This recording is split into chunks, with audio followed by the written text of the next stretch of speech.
नमस्कार, खबर पक्की में है आपका स्वागत है। मैं हूं विकास भदौरिया।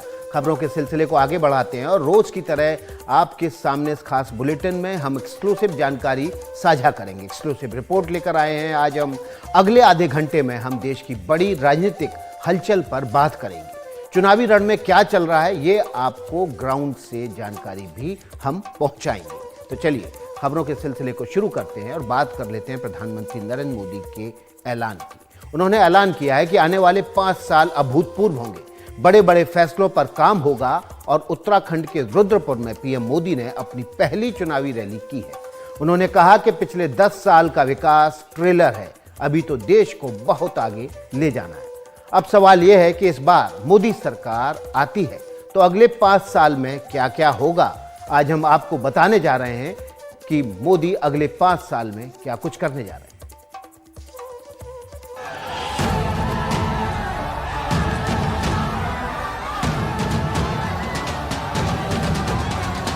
साथियों, आने वाले 5 साल अभूतपूर्व काम के और देश हित में बड़े फैसलों के होंगे।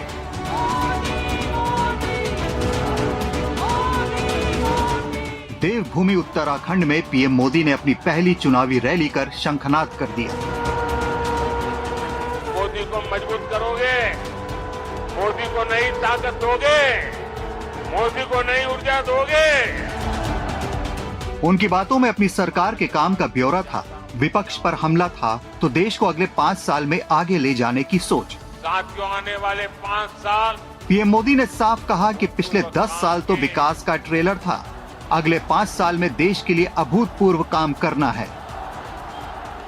साथियों, आने वाले 5 साल अभूतपूर्व काम के और देश हित में बड़े फैसलों के होंगे, लेकिन इसके लिए मेरी आपसे प्रार्थना है, आपको मोदी को और मजबूत करना होगा।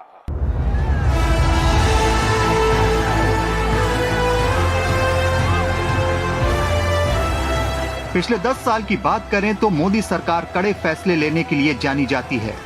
ये फैसले देश और जनता के हित के लिए होते हैं, चाहे जम्मू कश्मीर से अनुच्छेद 370 हटाना हो या फिर ट्रिपल तलाक का मसला हो या राम मंदिर का निर्माण। मोदी सरकार ने अपने वादे पूरे किए। अयोध्या में रामलला की प्राण प्रतिष्ठा भी हो गई। अब सवाल यह है कि अगले 5 साल में क्या हो सकता है। मोदी अगर लौटते हैं तो वो क्या अभूतपूर्व फैसले लेंगे। हम वो 5 मुद्दे आपको बताने जा रहे हैं जिन पर काम हो सकता है। ये वो मुद्दे हैं जो अक्सर चर्चा में रहते हैं। पहला, पीओके को भारत में वापस लाना। दूसरा, एक देश एक चुनाव। तीसरा, सीएए के साथ एनआरसी भी लाना। चौथा, दुनिया की तीसरी सबसे बड़ी अर्थव्यवस्था बनना। पांचवा, भ्रष्टाचार का संपूर्ण सफाया। पूरे देश ने देखा, दुनिया ने देखा है कि मोदी जो फैसला लेते हैं, जो कहते हैं, उसको करके दिखाते हैं। रुद्रपुर में उमड़े जनता के सैलाब को पीएम मोदी ने गारंटी दी कि तीसरे टर्म में भ्रष्टाचार पर और करारा वार होगा। तीसरे टर्म में भ्रष्टाचार पर और तेज प्रहार होगा, ये मैं आपको गारंटी देने आया हूं। भ्रष्टाचार हर गरीब का हक छीनता है, हर मध्यम वर्ग का हक छीनता है, और मैं गरीब का हक, मध्यम वर्ग का हक किसी को भी छीनने नहीं दूंगा। पीएम ने नाम लिए बिना कांग्रेस नेता राहुल गांधी पर निशाना साधा कि 10 साल सत्ता से बाहर रहने वाले देश में आग लगाने की बात कर रहे हैं। उन्होंने जनता से अपील की कि ऐसे लोगों को चुन चुन कर साफ कर दीजिए। इस बार इनको मैदान में नहीं रहने दीजिए। कांग्रेस के शाही परिवार के शहजादे ने ऐलान किया है कि अगर देश ने तीसरी बार बीजेपी सरकार को चुनी, आग लग जाएगी। 60 साल तक देश पर राज करने वाले 10 साल सत्ता से बाहर क्या रह गए, अब देश में आग लगाने की बात कर रहे हैं। प्रधानमंत्री मोदी ने एक बार फिर कच्चतीवु द्वीप को लेकर पूर्व की कांग्रेस सरकार पर निशाना साधा। प्रधानमंत्री मोदी ने कहा कि ये बीजेपी की सरकार है, देश की सीमा की रक्षा करना हमारा धर्म है। पीएम मोदी ने याद दिलाया कि कैसे दिवंगत जनरल बिपिन रावत का भी कांग्रेस ने अपमान किया था। तमिलनाडु के पास समंदर में एक कच्छाथीवी टापू है, द्वीप है। वो द्वीप भारत का हिस्सा था, लेकिन कांग्रेस ने उसको श्रीलंका को दे दिया।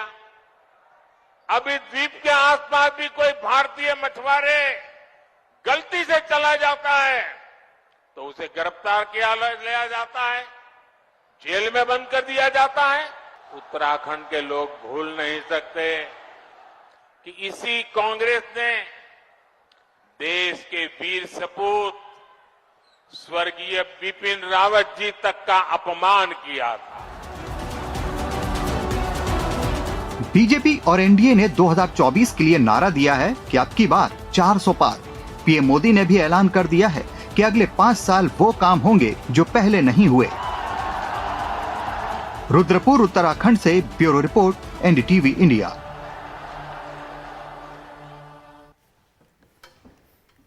तो चुनावी रण तो बिगुल तो बज ही चुका है और रणभेदी कब की बज चुकी है और चुनावी उम्मीदवार अब मैदान में उतर चुके हैं, पर्चे दाखिल किए जा रहे हैं। लालू प्रसाद यादव की बेटी रोहिणी आचार्य सारण के रण में उतर गई हैं। आज उन्होंने मेगा रोड शो किया और जनता के बीच उतरकर उनसे बातचीत भी की।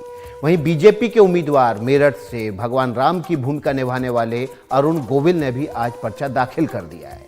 तो सुल्तानपुर में आज पहली बार मेनका गांधी ने अपने बेटे वरुण गांधी के भविष्य के बारे में पत्ते खोलने की कोशिश की है। दिखाते हैं रिपोर्ट।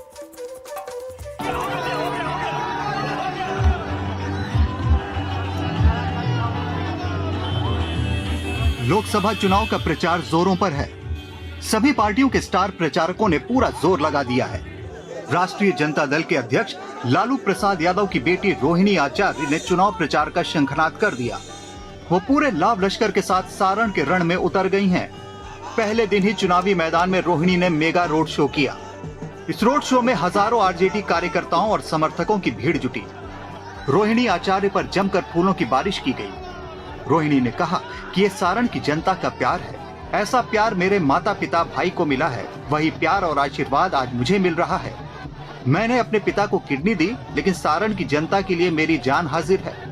मेरे पिता की कर्मभूमि रही है सारण, और वही कर्मभूमि मुझे मिला है। जैसे मेरे पिताजी को मिलता था इनका प्यार, आशीर्वाद, बस वही मेरे मन में एक इच्छा थी कि मुझे भी वैसा प्यार और आशीर्वाद मिले। और आज देख करके इतना देख ही रहे हैं आप शुरू से, कितना प्यार और आशीर्वाद जनता ने मुझे, मेरी माताओं ने, भाई, मेरे भाइयों ने, सबने दिया। रोहिणी आचार्य सारण लोकसभा क्षेत्र से बीजेपी के प्रत्याशी राजीव प्रताप रूडी के खिलाफ ताल ठोक रही हैं। इस रोड शो में महिलाओं की भारी भीड़ देखने को मिली। रोहिणी आचार्य के चुनाव लड़ने से आरजेडी को फायदा होता है या नुकसान, ये तो नतीजे आने के बाद ही पता चलेगा।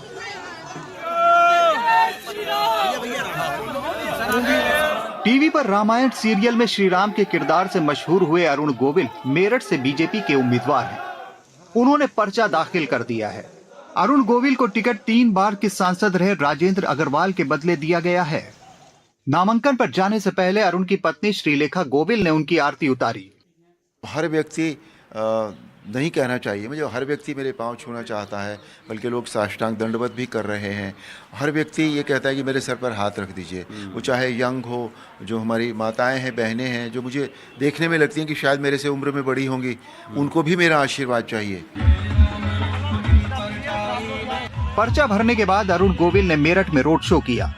इस दौरान उनके समर्थक नाचते गाते दिखे। उनके साथ यूपी के डिप्टी सीएम केशव प्रसाद मौर्य भी थे। जो अरुण गोविल हैं, उनको मेरठ के टिकट से मेरठ की सीट से उतारा गया है। अरुण गोविल के बारे में मैं आपको बताऊं कि 12वीं तक की जो पढ़ाई है वो अरुण गोविल की यहाँ पर हुई है। और उसके बाद में लंबे समय के बाद में अरुण गोविल फिर से मेरठ से एक सियासी शुरुआत कर रहे हैं। वैसे मेरठ से अरुण गोविल का पुराना नाता रहा है। उनका जन्म मेरठ में ही हुआ था। अब वो यहीं से चुनावी मैदान में उतरे हैं। वैसे बीजेपी ने इस बार कुछ ऐसे टिकट काटे हैं जिनके नाम हैरान करने वाले हैं। पीलीभीत से वरुण गांधी को टिकट नहीं मिला है, जबकि उनकी मां मेनका गांधी को सुल्तानपुर से टिकट मिल चुका है।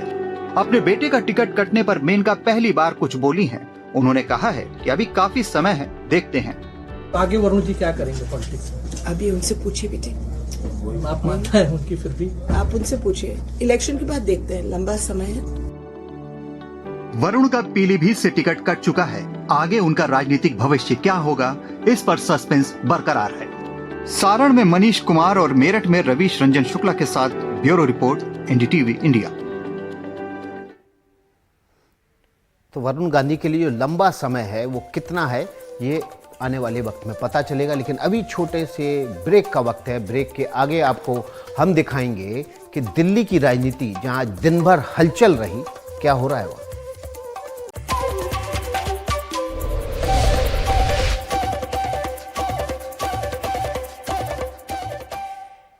खबर पक्की में आपका एक बार फिर से स्वागत है। खबरों के सिलसिले को आगे बढ़ा लेते हैं और बात कर लेते हैं दिल्ली की राजनीति की। दिल्ली की राजनीति, जहां मंगलवार का दिन बेहद गहमा गहमी का रहा। आम आदमी पार्टी को थोड़ी सी राहत भी मिली। पार्टी के एक बड़े नेता संजय सिंह को जमानत मिल गई है। वहीं दिल्ली सरकार में मंत्री आतिशी के एक बयान ने दिल्ली की राजनीति को गरमा दिया है। आतिशी ने कहा कि आम आदमी पार्टी के 4 और बड़े नेताओं को जेल भेजने की प्लानिंग चल रही है। दिल्ली के सीएम अरविंद केजरीवाल इस वक्त तिहाड़ में हैं। वहीं उनके घर पर उनकी पत्नी सुनीता केजरीवाल ने विधायकों के साथ बैठक भी की है। क्या मायने हैं इसके, समझिए। दिल्ली की सियासत में खलबली मची हुई है। शराब घोटाले की जांच जब से ईडी ने शुरू की, तब से दिल्ली के सीएम अरविंद केजरीवाल समेत आम आदमी पार्टी के 4 बड़े नेता जेल पहुंच गए। लेकिन ये संख्या अब 3 हो गई है, क्योंकि करीब 6 महीने बाद संजय सिंह जेल से बाहर आ गए हैं। ईडी ने पिछले साल 4 अक्टूबर को उन्हें गिरफ्तार किया था। अब उन्हें सुप्रीम कोर्ट से जमानत मिल गई है। फिलहाल संजय सिंह अस्पताल में हैं। देखिए, अभी ये संघर्ष बहुत लंबी है और जब तक हमारे बड़े भाई अरविंद केजरीवाल, मनीष सिसोदिया, सत्येंद्र जैन जब तक बाहर नहीं आ जाते हैं, तब तक कोई जश्न नहीं मनाया जाएगा। और ये एक बहुत बड़ी राहत न्यायपालिका से मिली है, जो कि संजय जी आज बाहर आए हैं, तो इसके लिए सत्यमेव जयते, क्योंकि ये बहुत ही बड़ा काम हुआ है। कोर्ट से जमानत के बाद संजय सिंह राजनीतिक गतिविधियों में भी हिस्सा ले सकेंगे। ईडी सूत्रों के मुताबिक संजय सिंह की शराब घोटाले में भूमिका बहुत ही सीमित है। उनके खिलाफ जांच भी लगभग पूरी हो चुकी है, इसीलिए उनकी जमानत का विरोध नहीं किया गया। अब सुप्रीम कोर्ट का आदेश ट्रायल कोर्ट जाएगा। ट्रायल कोर्ट बेल की कंडीशन तय करेगा। उसके बाद रिलीज ऑर्डर तिहाड़ जेल जाएगा। तिहाड़ जेल में एक रजिस्टर में संजय सिंह को साइन करने होंगे। उसके बाद उनकी रिहाई होगी। संजय सिंह को जमानत मिली तो बीजेपी का भी रिएक्शन आया। बीजेपी का कहना है कि ईडी ने जमानत का विरोध नहीं किया। अब आम आदमी पार्टी को ये नहीं कहना चाहिए कि जांच एजेंसियां किसी के दबाव में काम कर रही हैं। अपने किए कारनामों के लिए बलि का बकरा वो ढूंढ रहे हैं। इसीलिए आप देखिए ना, पहले कोर्ट में बयान देते हैं कि कई मंत्री मेरे घर आते हैं, खुसुर फुसुर करते हैं, मुझे क्या पता वो क्या करते हैं। मंत्रियों पर डाला। जब कैलाश गहलोत को बुलाया गया तो कैलाश गहलोत जी ने आतिशी पर डाल दिया। जब आतिशी से पूछा गया तो उन्होंने सौरभ जी पर डाल दिया। संजय सिंह को जमानत मिल गई है, लेकिन आपके बड़े नेता ये आशंका जता रहे हैं कि जल्द ही पार्टी के 4 और बड़े नेताओं को जेल भेजने की तैयारी चल रही है। दिल्ली सरकार में मंत्री आतिशी ने एक प्रेस कॉन्फ्रेंस में कहा कि शराब घोटाले में उनके साथ साथ 3 और बड़े नेताओं की गिरफ्तारी हो सकती है। आतिशी का कहना है कि वो राघव चड्ढा, सौरभ भारद्वाज और दुर्गेश पाठक कभी भी गिरफ्तार हो सकते हैं। लोकसभा चुनाव से पहले वो आम आदमी पार्टी के 4 और नेताओं को गिरफ्तार करने वाले हैं।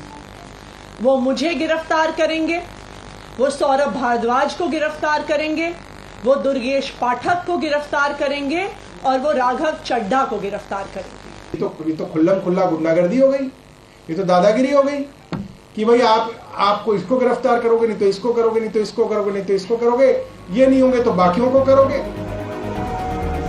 आम आदमी पार्टी के नेता लगातार ये कहते रहे हैं कि दिल्ली में राष्ट्रपति शासन लगाने की कोशिश हो रही है। वहीं बीजेपी ने पलटवार किया है कि अपने नेताओं की गिरफ्तारी के लिए दूसरों को दोष न दें। इनको जेल में जाने का रास्ता इनके लिए अरविंद केजरीवाल जी ने ही तो तय किया है।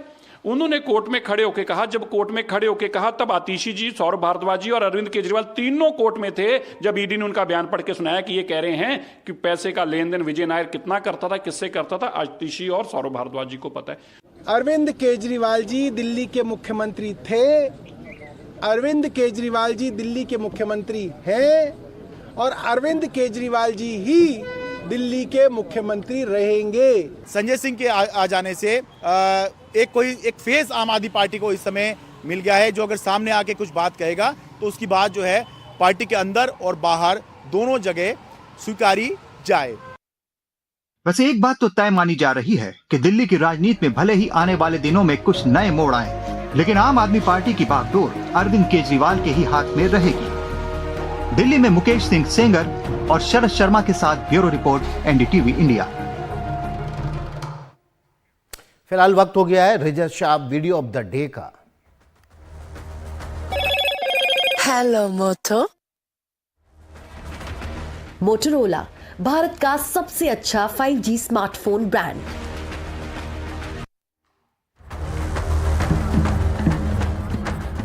आपको दिखाते हैं तस्वीर जो पश्चिम बंगाल से आई है।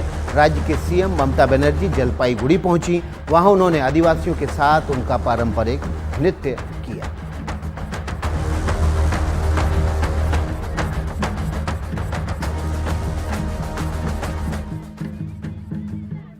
खबर पक्की में इतना ही। आगे देखिए हॉट टॉपिक अखिलेश शर्मा के साथ।